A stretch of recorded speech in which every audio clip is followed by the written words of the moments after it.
what we see here is that we closed below the 60K level.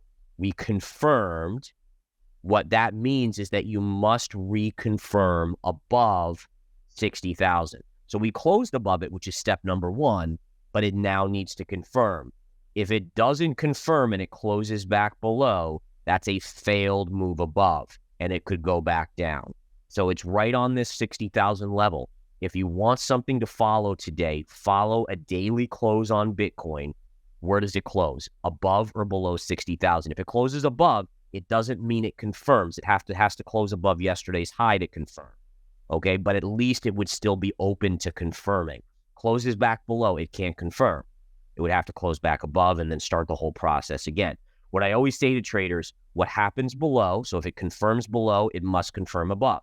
If it just closes below, it only needs to close above. So what happens below must happen above, etc. Okay, so we're watching Bitcoin very, very closely. Bitcoin Zella stands out with its simplicity and clarity. We've crafted an experience that anyone can dive into, whether you're a crypto expert or just a new to the crypto world. Now guess who keeps his eye on us? The author of best-selling book Rich Dad Poor Dad, Robert Kiyosaki. And we want to take this opportunity and thank all the people who trusted us, and we read every comment. And the best part, it's free. Subscribing now means you will get all new information for free. Don't just follow the trends, stay ahead of them. Subscribe to Bitcoin Zella today and enjoy the new edge. Let's join Gareth in this video about Bitcoin and more. Ethereum had an awesome move up yesterday afternoon. The altcoins took off. In smart money crypto, we took 3 more winners off the table, just crushing that on the buy. We bought on the dip and obviously taking profits on the way up. In terms of resistance, 2,800 to 3,000 is your resistance zone. So we still should have a little bit more upside in that. All right. Looking at gold real quickly here, guys. Gold is inching up a little bit. Gold closed above this midpoint yesterday. I talked about that as a key thing to watch. That is good. What that tells us is that bullishness remains intact on gold, and it could head up to 2,500. Now, 2,500 is going to be a big level of resistance. So a lot of people, what I've kind of gamed out is that if gold gets to 2,500, the media is going to go nuts over it. It's going to create this uber bullish sentiment. And then honestly, I think that's where it pulls back at that point. Okay. So again, watch that really carefully, is that if it gets to that point, you're going to get kind of FOMO in gold from retail. Don't get lured in by that. Wait for a pullback. You'll get a pullback where you should get a pullback to buy gold. And again, this is always how it works. When the NASDAQ, when the S&P make new all-time highs at key even numbers, CNBC, Bloomberg, they get the pom-poms out. They pump it. They're like, yay, they get all the, the big headlines at the bottom of the screen on every media outlet, new all-time high above 50K, whatever it is. And what that does is it triggers an emotional response. And this is the psychology of the market that's so important for investors to get, is it triggers that emotional response within investors to go long at those highs. Never go long at all-time highs, guys. Never go long at all-time highs. Wait for a pullback. Inevitably, you get one. And again, so oftentimes once you lure in those investors that are getting coaxed in by mainstream media or the social media hype, that's where it is. Like, think about Bitcoin back in 2021 when it took out 65,000. Yeah, it went up to 69, but it was the pumping of, oh my goodness, on social media that lured in all these people that had been on the sidelines at the highs. And then what does it do? It goes down to 15,000. And I'm not saying every market goes down like that. It just, that happened to be what happened to Bitcoin. But at least there's usually a pullback. And so as bullish as I am on gold, right, I'm hugely bullish on gold over the longer term macro scenario, I still wouldn't say, hey, buy at 2,500 when it pierces 2,500. Instead, you usually get the even number pierce, a retrace, and then you buy on the retrace. By the way, is it possible you missed the trade? Heck yeah. I missed so many trades in my life. But you know what? Doesn't matter, because there's always another trade to catch. All right? Just always another trade. And people get so wrapped up in, oh my goodness, I might miss a trade, that they end up taking trades they shouldn't get or shouldn't take, and then they get themselves in trouble. And I still get myself in trouble in trades. It's just, that's the natural part of being human.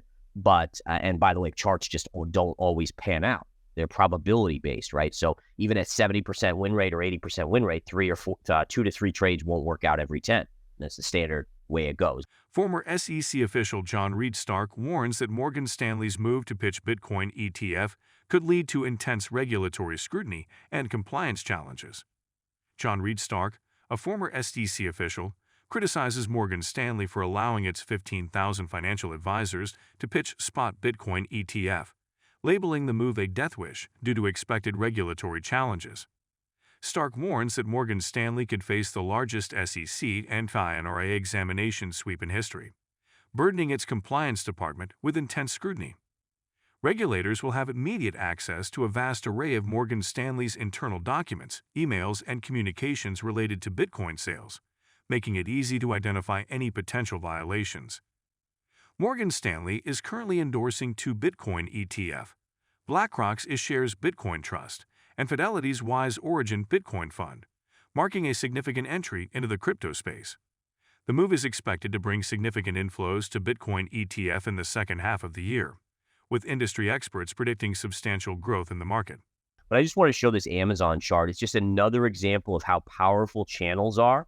So we talk about channels, and look at this perfectly parallel line, and it literally gave us the low on Amazon before this recent bounce. Just so cool to see this type of stuff play out. And I encourage you, I know you don't hear about parallels very often. In fact, I might be the only one talking about it, aside from the other traders here at Verified Investing, because we all get together and share our knowledge. But parallels are impressively accurate. The only thing you have to know is that parallels, upsloping parallels, eventually break to the downside. So generally, 1, 2, 3, 4, I would say by 5, it favors a breakdown. What this tells me is that the next time down, you might actually break to the downside, and that kind of matches what I'm thinking with the market. So it's a parallel works, but the more times it hits, the weaker that line becomes. And again, upsloping parallels generally break to the downside. Downsloping parallels generally break to the upside. All right, quickly going to silver's chart. Let's take a look at silver real quick. And silver, again, you can see it got rejected at this little bit of resistance right here. It's basically flat on the day. Doesn't mean it can't go through, but even if it does, there's more resistance right in this range to monitor there as well. And then if we look at oil, oil is pushing up, but it is kissing resistance as well, downsloping trend line. And again, oil could get through this level. These downsloping trend lines that are so steep can easily be broken to the upside, but there will be a point if it keeps going up where I short oil again. There's no doubt about it. Oil, again, the bigger macro play, as I've said many times to you guys, still remains to the downside. All right. Let me see if there's anything else. Let's look at copper real quickly, just because, again, I did palladium yesterday and platinum, so what the heck, we'll throw copper in there. Notice where copper bounced, guys. I love this. Notice this flat line right here. Lows, pierced it here, touched it here, here, right through here, and then look at this upsloping trend line. Exact low to exact low. Where do those two lines come together? Right there. What does price do? It bounces. All right, just a reminder. All right, when you have two lines that coexist together, meaning let's say they meet at some point and price comes into that price, and if it's oversold, the probabilities are extremely high for a bounce. Same thing, if it's overbought and you have two lines coming together and price hits it at that level, probabilities strongly favor a bounce or a pullback at those levels. Multiple lines converging, it's like one line is good, two lines is amazing, three lines is like, holy cow, stop the presses. That's the way TA works. Tesla and SpaceX CEO Elon Musk attributes inflation primarily to government overspending and excessive regulation, emphasizing that the root cause lies with government policies, not the private sector. Musk claims inflation is driven by government overspending, which increases the money supply faster than goods and services. He warns that overregulation exacerbates the issue by stifling market solutions, such as housing in high-demand areas.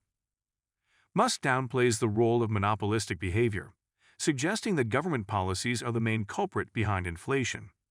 On social media, Musk explained that inflation results from government spending outpacing productivity, citing the COVID-19 pandemic as a key example. He argues that excessive regulation limits the market's ability to address unmet needs, worsening inflation. Musk has consistently expressed concerns about government overspending, reiterating that it is the fundamental cause of inflation, not actions by the private sector. BitGo is moving its wrapped Bitcoin (WBTC) business to a multi-jurisdictional custody model, enhancing security by distributing assets across multiple locations, including Hong Kong and Singapore. BitGo's WBTC custody will now include Hong Kong and Singapore, marking a significant step toward decentralized asset security. BitGo will continue using its existing multi-signature and cold storage technologies, but with the added benefit of geographic diversification. BitGo CEO Mike Dulci emphasized that despite Tron founder Justin Sun's involvement, Sun will not have control over funds, especially amid his ongoing legal issues with the US SEC. If you've been with us so far, a big thank you. Don't forget to subscribe for free to BitCoinzilla for your daily news. The link is waiting below. That's all for today's crypto news. Stick around for more updates, insights, and analysis on cryptocurrencies. Share your thoughts in the comments, like this video, and subscribe for more exciting content.